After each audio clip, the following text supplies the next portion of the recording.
Point à la ligne, le podcast pour les entrepreneurs curieux qui veulent se réinventer. Tous les 15 jours, c'est votre rendez-vous communication pour décoder les tendances qui secouent le monde de l'entreprise. Tout pour comprendre les concepts, les enjeux actuels et prendre les décisions qui impacteront positivement votre business. Point à la ligne. Bonjour à tous et bienvenue dans la deuxième partie de notre podcast consacrée aux stratégies de contenu et d'acquisition. Nous sommes ravis de retrouver nos deux invités, Cathy Rincé, copywriter et content manager, et Bérengère Fastier, dirigeante de l'agence CMS. Rebonjour à toutes les deux. Bonjour. Merci de nous avoir rejoints pour cette seconde partie, aujourd'hui plus centrée sur le thème du growth marketing. Un terme barbare mais qui évoque une stratégie ultra puissante pour votre communication. Découvrons ensemble l'univers de la stratégie d'acquisition. Alors, mesdames, qu'est-ce que le growth marketing exactement ? Vaste question. Je savais pas, Cathy, tu commences ? Alors, oui, je veux bien. Alors, pour moi, si je devais définir le growth, je dirais que déjà, c'est un état d'esprit. C'est un état d'esprit, en fait, qui permet d'atteindre une croissance en mettant le moins de ressources possible, en fait, d'optimiser le coût d'investissement avec la croissance.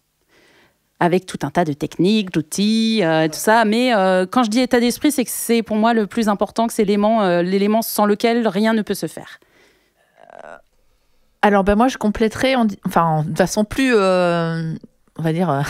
conventionnelle ou traditionnelle, en disant que ça sert à augmenter la croissance de l'entreprise de manière rapide et stable à long terme.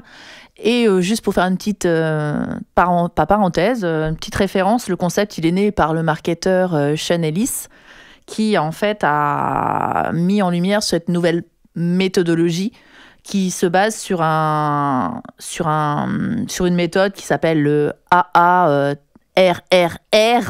Donc je vais expliquer pour faire sourire un petit peu nos auditeurs. Voilà, donc ça englobe tout le cycle de vie du client, donc l'acquisition, l'activation, la rétention, la recommandation et le revenu. Enfin, on va réexpliquer après un peu plus en détail. Je ne vais pas commencer à griller toutes les cartouches maintenant. Mais voilà, donc c'est plutôt ça. On part de l'expérience tunnel de vente du client et aux différentes étapes pour après toucher notre cible. Voilà, et aujourd'hui, on parle de growth marketing bien plus que de growth hacking.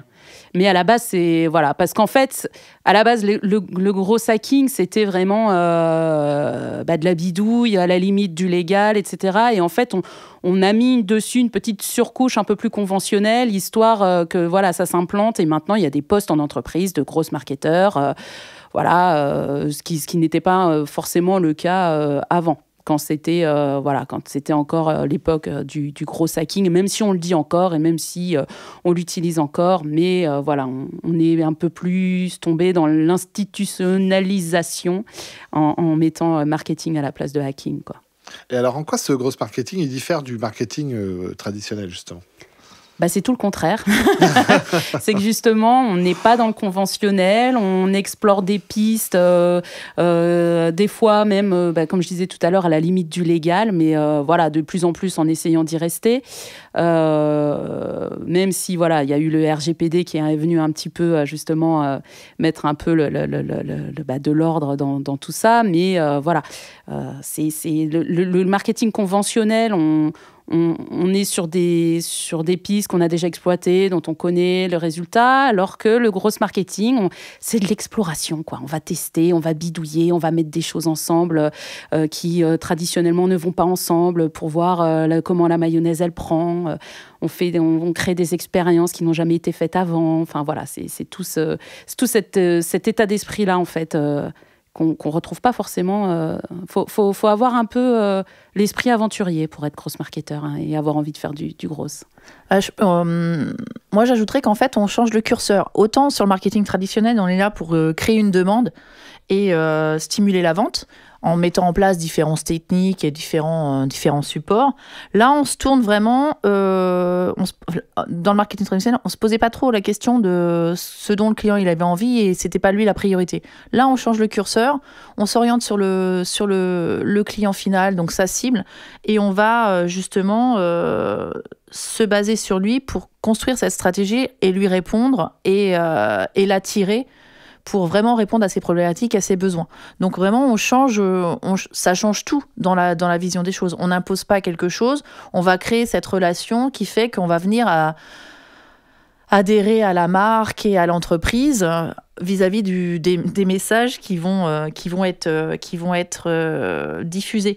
C'est aussi le gros, on l'a dit dans le premier épisode, pour ceux qui auraient peut-être écouté le premier épisode, c'est vraiment c'est partir de la donnée et de la data pour après définir les meilleurs contenus et les plateformes les plus appropriées pour aller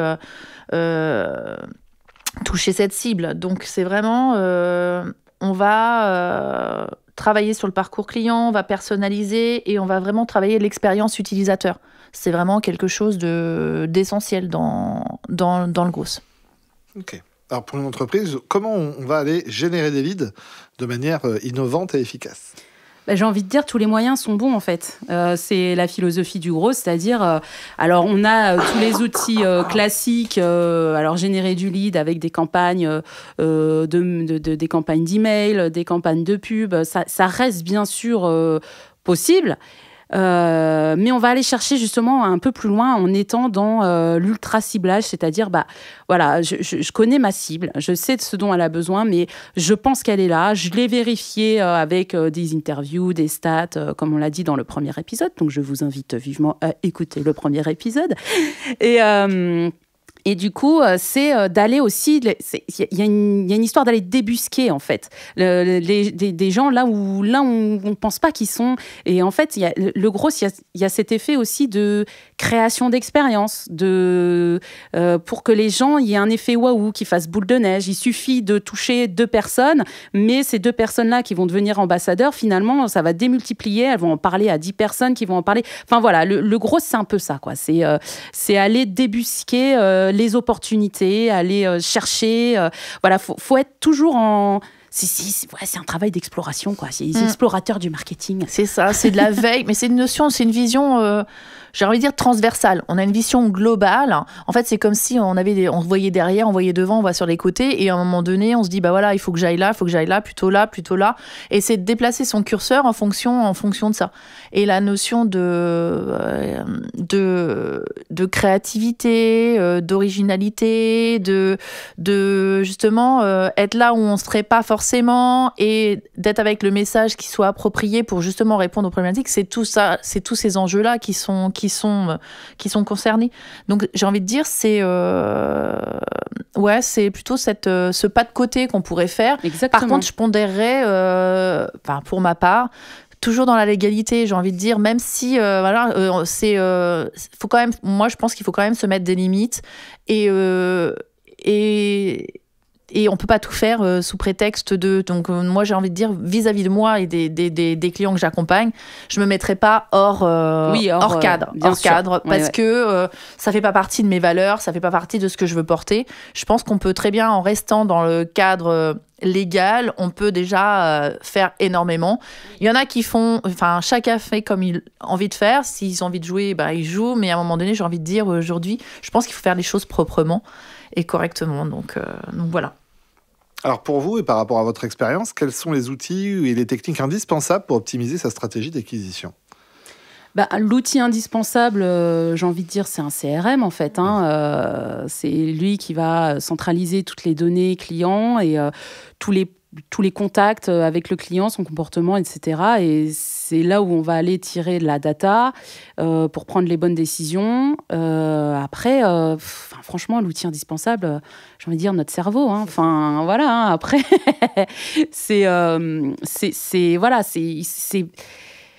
on réfléchit, et puis un jour, en se brossant les dents, on se dit « Ah ouais, ça, je peux faire ça !» Et c'est exactement ça, en fait. Il n'y a pas de technique, en fait.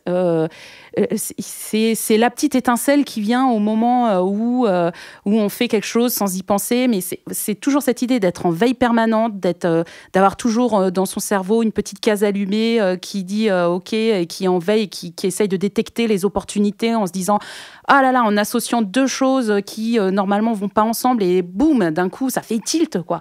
Et c'est là on se dit je vais essayer ça. Et quand on voit tous les exemples de grosses marketing qui ont été tous les hacks qui ont fonctionné, c'est ça, c'est des petits trucs auxquels personne n'avait pensé en fait, qui sont pas forcément très coûteux à mettre en place, mais qui ont ce fameux effet, pourquoi j'ai mis un R, ce fameux effet de créer une expérience unique qui fait que ça crée un espèce de buzz, un espèce d'effet waouh, et voilà, qui permet de générer du lead, qui permet de créer de la notoriété autour de la marque et du coup d'activer la croissance, quoi.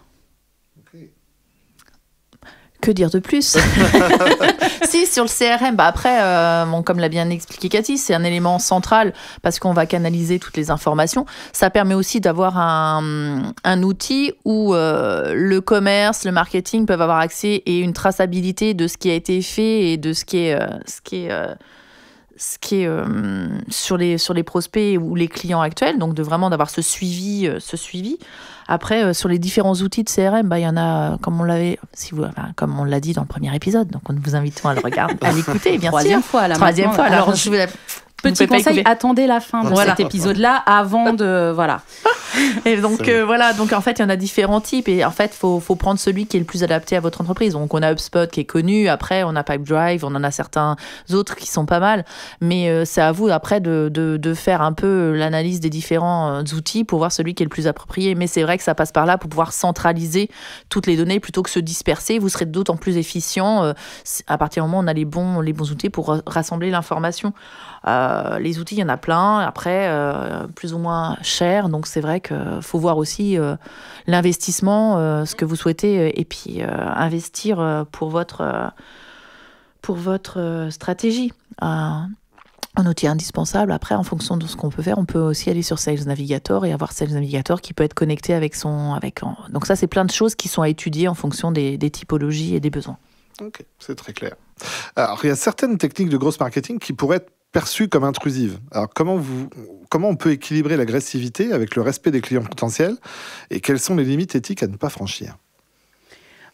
Après, j'ai envie de dire, c'est selon le profil de l'entreprise. Effectivement, si l'éthique est une forte valeur chez l'entreprise, oui, effectivement, là, il faut rester dans le cadre. Alors après, on parle d'agressivité quand on parle de campagne email de masse en général. Quand on reçoit un mail non sollicité, voilà, on sait comment ça fonctionne. On en reçoit 15, 20, 30. On les lit pas, on les efface, on les supprime. Voilà, on va essayer, du coup, quand on est de l'autre côté, marketeux, on va chercher justement à être le seul email qui va pas finir dans la boîte, dans la corbeille. Voilà, donc ça, il y a... Mais après, j'ai envie de dire, c'est comme le référencement naturel, Il y a tout un continuum de techniques qui va du ce qu'on appelle le white hat jusqu'au black hat, c'est-à-dire le white hat, c'est je fais les choses bien proprement. Black hat, c'est je commence à être pas très dans la légalité, quoi. Donc et au milieu il y a le gris. Donc voilà. Après c'est en fonction du profil de l'entreprise, de ses envies. Et puis voilà, on peut très bien faire du gros marketing en étant très éthique et en ne faisant pas, par exemple, de campagne d'acquisition agressive de masse, en étant dans l'ultra ciblage, par exemple. Là, j'ai envie de dire oui, complètement d'accord avec Cathy, dans la mesure où, en fait, pour moi, je ne parlerai pas d'agressivité, puisque on a déjà, en amont, on a vraiment défini sa base de données et on a défini les personnes avec qui on voulait échanger et converser. Donc déjà, on se dédouane de cette partie-là en disant je vais cibler des gens qui ne sont pas intéressés et je vais les saouler et ils vont prendre ça comme quelque chose d'intrusif et d'agressif. Donc si déjà on a bien travaillé en amont sa base, pour moi il n'y a pas d'agressivité puisqu'on va répondre à vraiment une problématique et à des personnes qui sont en attente de solutions et de contenu qui va les intéresser. Après, c'est aussi le fait qu'on n'est plus du tout pour moi, on n'est plus dans le masse. Avant, on n'est pas dans les techniques à l'arrache où on disait on va tout scraper, on va balancer du volume et puis on verra ce qui va retomber et machin. C'est là où ça devient agressif et intrusif. Mais j'ai envie de dire, on va de moins en moins vers ça et on va de plus en plus vers du qualitatif en disant, Cathy, on l'a déjà dit à plusieurs reprises, on est vraiment sur une notion un peu de consentement où on va faire de la prospection un peu consentie puisqu'on aura sélectionné les personnes via cette sélection et ce tri en amont qu'on aura fait. Donc, oui, c'est pas du massif, voilà, pas du qualitatif. Une vraie tendance qui se dessine, Ouais. Excuse-moi. Il y a une vraie tendance qui se dessine justement de ces campagnes de masse. On commence de plus en plus à passer vers de l'ultra-ciblage, ce qui est très bien parce qu'en plus, en termes de taux de conversion, il n'y a pas photo. C'est ça. Après, on a des données qui explosent tout par rapport à des taux qu'on avait avant qui étaient plus ou moins pondérés et modérés.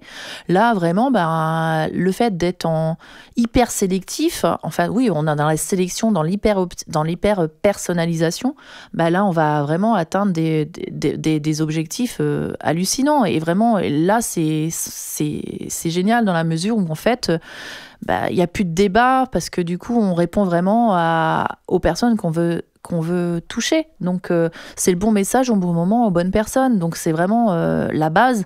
Et on arrête ces pratiques qui sont plus improductives que productives, finalement. En massif, c'est plus improductif que productif. On utilise de la ressource qui, forcément, on sait qu'il y a du déchet. Donc, en fait, l'investissement, le retour sur investissement, finalement...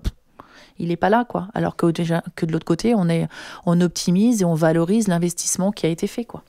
Et c'est là où le gros, c'est intéressant, c'est-à-dire que on dit de l'ultra-ciblage, oui, mais il va falloir être au bon endroit, aller chercher les personnes au bon endroit et pas forcément là où on a l'habitude d'aller les chercher, en fait. Et c'est là où l'état d'esprit grosse va venir aider, en fait, sur cette notion d'ultra-ciblage, quoi. En fait, faire du gros, c'est se challenger et c'est relever des défis en se disant, ouais, bon, ok. Même à la rigueur, de se dire, voilà, c'est hyper concurrentiel, machin, mais j'y vais parce que je vais trouver des idées originales, innovantes et je vais tout faire exploser, quoi. Donc, c'est vraiment ça. C'est vraiment... être différent, en fait, et différent et de se dire, ouais, moi, je veux pas faire comme tout le monde et je vais peut-être proposer justement une strat qui serait inattendue, mais qui va tout déchirer, quoi. Et c'est vraiment ça. Donc, c'est vraiment jouer. C'est un jeu. C'est te trouver la meilleure tactique. C'est vraiment une notion de la stratégie, de la stratège. Faire preuve d'audace aussi, en se disant, peut-être qu'on nous attendrait pas là, mais on va aller, on va créer la surprise. Alors, quels sont les pièges à éviter quand on se lance dans ce type de marketing ? De pas suivre déjà, de pas suivre par exemple les campagnes qu'on fait, les actions qu'on met en place. Il faut quand même, faut quand même tout suivre et avoir un minimum de stratégie. On en revient un petit peu à ce qu'on disait dans l'épisode précédent sur les personas. Ils restent centraux. Et puis le piège, j'ai envie de dire, j'appuie et je n'aurai de cesse d'appuyer sur la notion d'état d'esprit. Il faut vraiment switcher d'un modèle à un autre. Il faut penser hors cadre, out of the box. Voilà, en fait, c'est à chacun... le piège, c'est d'attendre des méthodes toutes faites. Quand on rentre dans des logiques de grosse marketing, justement, on sort des listes à cocher. Alors, étape 1, je fais ça. Hop, c'est fait. Étape 2, allez, qu'est-ce qu'il faut que je fasse ? C'est bon, c'est fait, je coche. Non, justement, là, la liste des points à faire, c'est à nous de l'inventer, en fait. Et justement, ça peut faire un peu peur au début en se disant, il y a tout à faire. Mais c'est là où c'est justement super drôle, quoi. Et super épanouissant dans la mesure où aussi, quand on voit les résultats, on dit c'est moi qui l'ai fait, quoi. C'est mon idée. Alors, il y a tout à faire, ça c'est clair.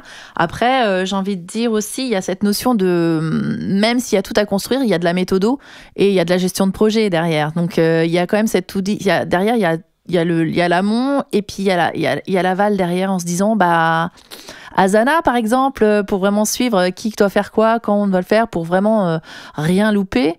Je pense que tu vas pas me contredire, Cathy, sur cette partie-là. Après, la notion de, les utilisateurs, c'est toujours centré, on est centré client, expérience client, ses besoins, c'est vraiment ça qui doit mener.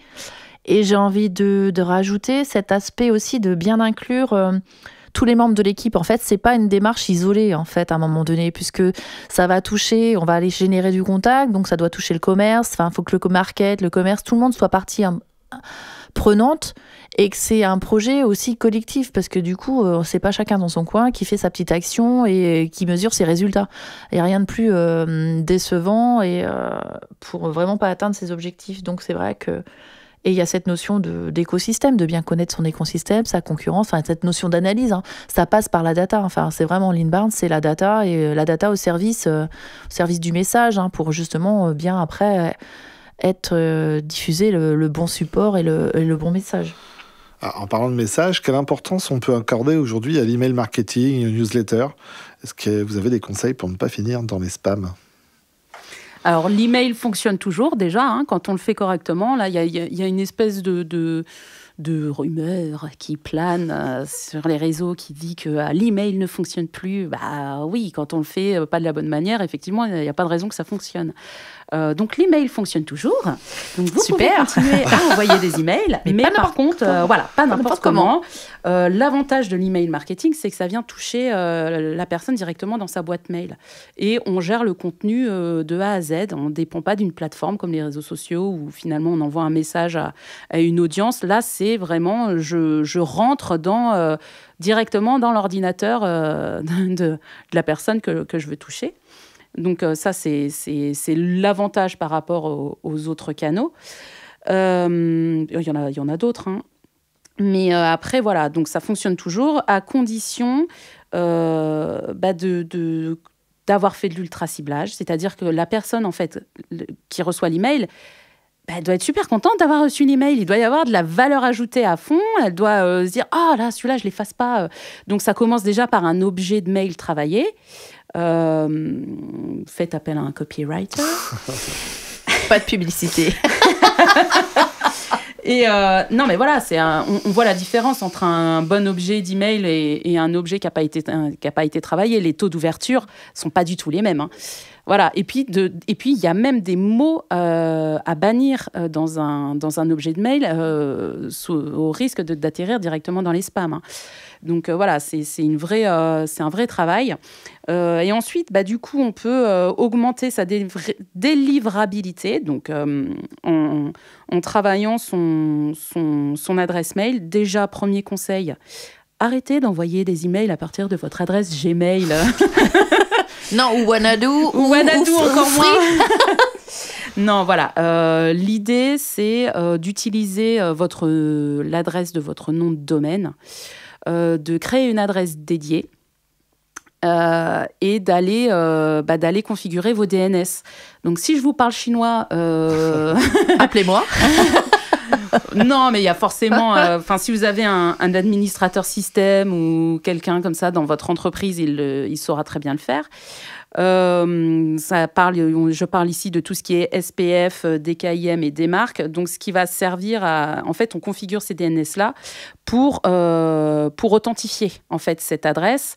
Et ensuite, il va falloir la chauffer un peu, cette adresse. Donc, il y a des outils pour ça, si vous voulez faire les choses rapidement. Ou alors, si vous voulez le faire en naturel, utilisez cette adresse petit à petit. Ne commencez pas à envoyer 10 000 emails alors que vous venez de créer l'adresse mail. Là, vous allez de grandes chances d'atterrir dans les spams. Et puis, voilà, tu as peut-être d'autres choses à rajouter, Bérangère? Non, je crois que tu as tout évoqué. Ouais, sa base de données, l'outil, avoir un outil d'emailing fiable, hein, donc ça peut être un Brevo, un Mailjet, un Mailchimp, enfin peu importe, il y a plein de solutions, donc ça, c'est, voilà. Soigner l'objet et le contenu, oui, l'objet, c'est les premières choses que vous allez lire quand vous allez recevoir votre mail, donc il faut qu'il soit bien adapté et qu'il suscite l'intérêt, qu'il y ait une super accroche, pas un truc, ouais, vous avez gagné, des trucs... Mettez pas le mot gratuit dedans. Gratuit, voilà. On a aussi le lien de...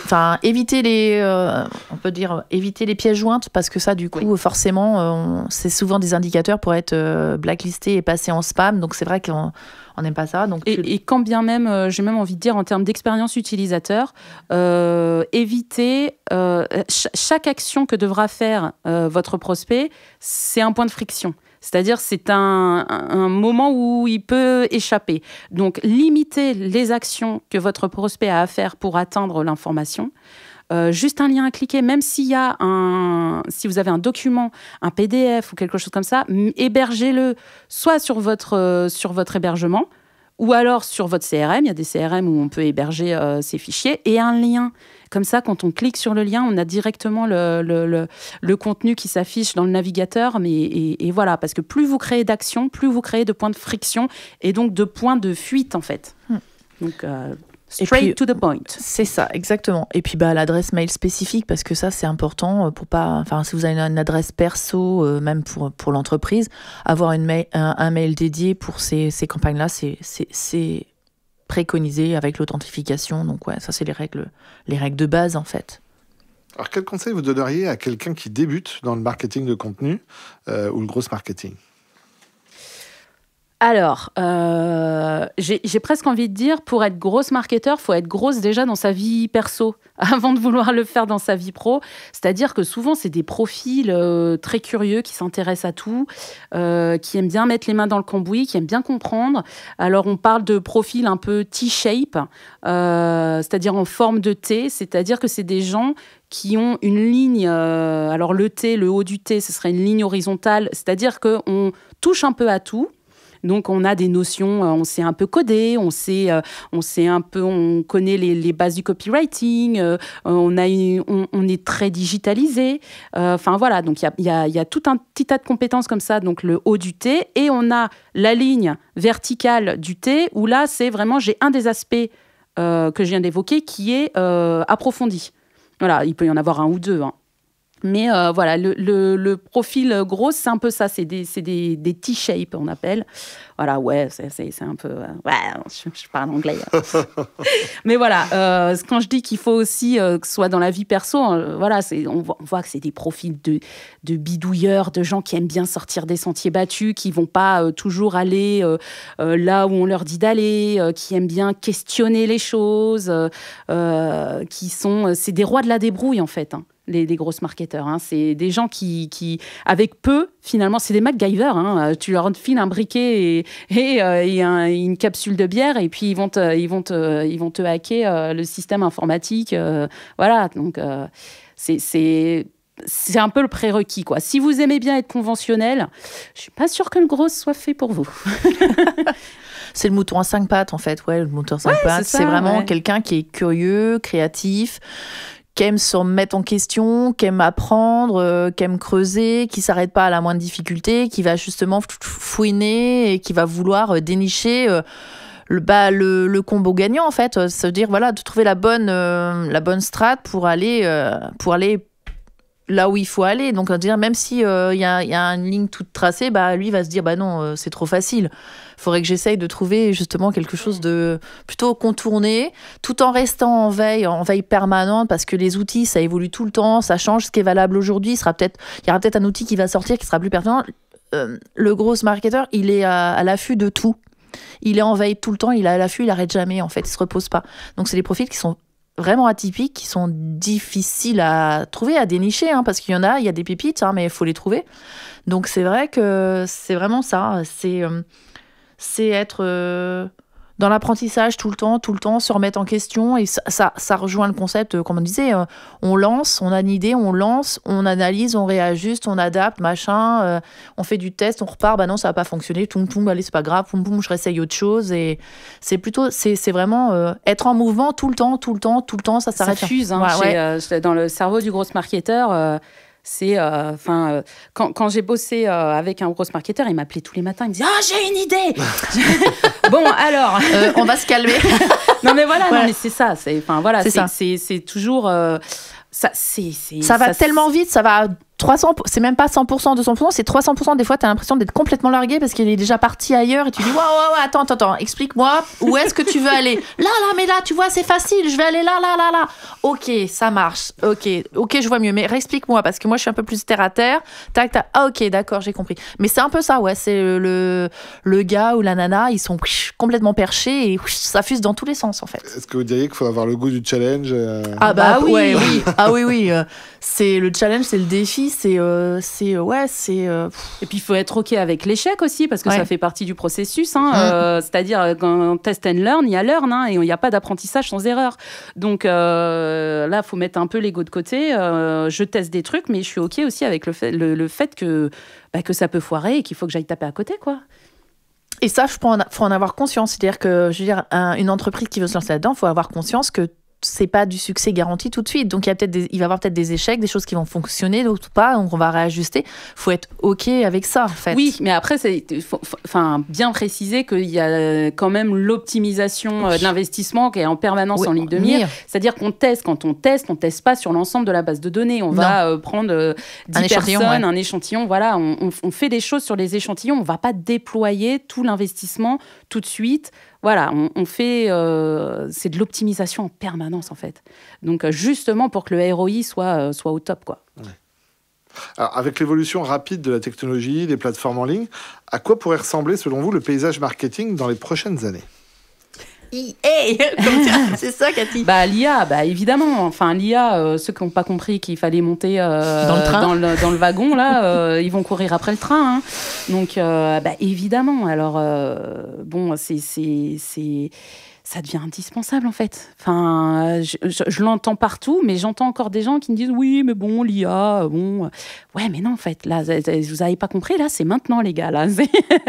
Donc, soit on l'intègre à sa pratique professionnelle ou dans son entreprise et on l'intègre intelligemment, soit on va rater un tournant, quoi. Il y en a qui vont rester sur le carreau, c'est sûr. Donc aujourd'hui, dans le gros marketing, je connais pas de gros marketeurs qui n'utilisent pas l'IA, en fait. Ouais.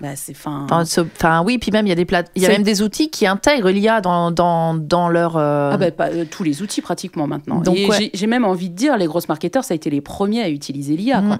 Donc après, il y a toujours cette crainte de oui, mais l'IA va remplacer l'humain. Non, je reste campée sur mes idées. L'IA fait des super trucs, l'IA nous surprend de plus en plus, mais la prise de décision, elle reste humaine et c'est un assistant, l'IA, qui nous fait gagner du temps, qui nous fait... S'il est maîtrisé, il nous fait gagner du temps. Toute une question en performance. Ouais. Si on l'a bien, si on sait ce qu'on lui demande et que c'est très précis et qu'on sait où est-ce qu'on veut aller, quoi.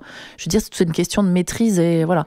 Donc c'est vrai que je rejoins Cathy en disant, c'est mieux de l'intégrer maintenant et quitte à se former pour avoir les cartes et les bonnes les cartes ou les cartouches pour pouvoir après mieux déployer ces supports et ces contenus, quoi. Donc voilà le paysage de demain. Après, on n'est pas devin, on n'est pas Et j'ai envie de dire de demain, d'aujourd'hui. Oui, déjà. d'aujourd'hui, parce que demain, il y a peut-être encore quelque chose qui va peut-être venir et révolutionner l'IA. On ne sait pas. Enfin, il y a peut-être d'autres choses qui ne sont encore en émergence, qui sont en train de se développer. Enfin voilà, c'est ça aussi le digital, c'est que ça bouge tout le temps, les choses évoluent, donc on n'est pas à l'abri d'avoir de belles surprises encore bientôt, quoi. Et on devra s'adapter, nous, en tant que communicants, justement, s'adapter aux nouvelles technologies pour pouvoir proposer les meilleures strates aux clients pour répondre toujours à leurs problématiques. Et puis là, l'IA vient en plus de passer un pas... on a ChatGPT 4 accessible pour tout le monde. Si vous écoutez ce podcast au deuxième trimestre 2024, là, il faut aller retester la bestiole. Vous allez être encore un peu plus... agréablement surpris. Alors, il y a ChatGPT, mais il y a Gemini aussi. L'aspect Google, il y en a plein. Il y a plein de choses. Puis même on a la SGE, là, au niveau Google, qui arrive, qui a déjà été déployé aux États-Unis et qui va arriver chez nous. C'est-à-dire que les premiers résultats de Google, ce ne sera plus des résultats... on va dire de sites, d'URL, ce sera du contenu généré par Google pour répondre au mieux, par l'IA de Google pour répondre au mieux à la question posée, quoi. Donc voilà, donc l'importance, il faut rester quand même en veille pour pas toujours être à l'affût de ce qui se pratique, utiliser les bonnes pratiques et adapter son travail et ses missions en fonction, quoi. Faut pas rester en dehors et à côté sur le quai, quoi.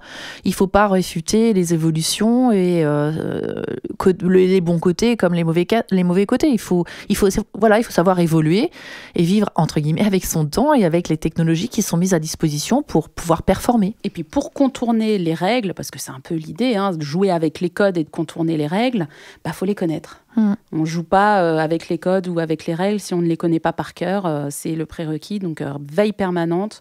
On reste au fait de tout ce qui se passe, de tout, alors sans tomber non plus dans l'excès. Dans l'excès, parce que l'information, c'est bien, mais sélectionnez vos informations, vos sources, et puis amusez-vous, en fait. Le gros, c'est juste du fun, quoi. C'est du temps et du fun. C'est du jeu, voilà. Amusez-vous. Cet épisode de Point à la ligne touche malheureusement à sa fin. On espère que le growth marketing et la stratégie de contenu n'ont désormais plus de secret pour vous. Je tiens à remercier chaleureusement nos invités Cathy et Bérangère pour leur expertise et leur enthousiasme. Encore merci à vous, mesdames. Merci. Merci. Un grand merci à l'agence CMS, Kin Studio et Sema Prod pour leur production et la réalisation de ce podcast. Et bien sûr, un immense merci à vous, chers auditeurs, pour nous avoir accompagnés au cours de cette nouvelle émission. N'oubliez pas de nous suivre pour rester à l'affût de nos prochains épisodes et partagez vos commentaires, vos questions ou vos suggestions de sujets que vous aimeriez voir abordés dans de futurs épisodes. D'ici là, prenez soin de vous et n'oubliez pas, le meilleur contenu est celui qui apporte de la valeur tout en restant authentique. Merci encore et à très vite pour de nouvelles aventures.